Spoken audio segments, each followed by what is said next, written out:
चुनरी पो सेरा बहाली के लोगो लगावालो लाल चुनरी पो लाल चुनरी पो जदि चल जाइबू माई के नियर हेल्प कर दी है सुनो दियर केहू ध्यान ना दी तोहरा मुनरी पो जानू जो है माता दिल लिखावालो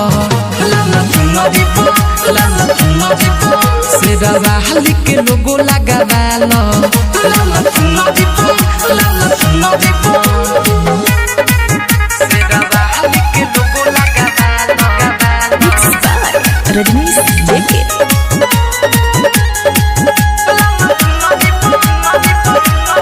मंदिर के खुली ली हो चरण के धुलिया रे होई ना कोनो डिस्टर्ब हो कौन दिक्कत होई नहीं हो जाई साइड सारा लोग हो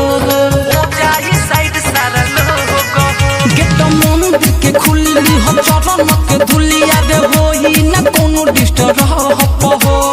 कौन दिक्कत होई नहीं हो जाई साइड सब लोग हो आदे भूखल बारू ना मारा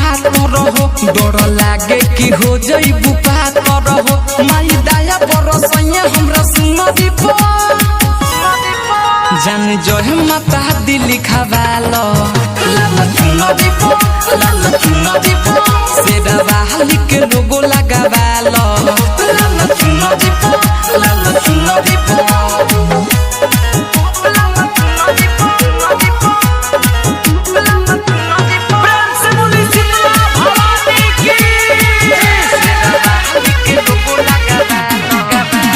म्यूजिक बा जैसे भाभी लागल बाटे मेला हो जइबू तू सुन अकेला हो शीतल प्रेमी रजन से कहे घुमबू कए फेरा हो घुमबू कए फेरा हो भाभी लागल बाटे मेला हो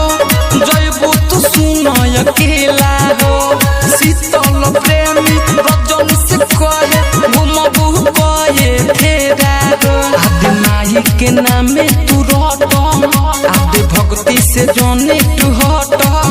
आदि माई दया करे है मुनरी पो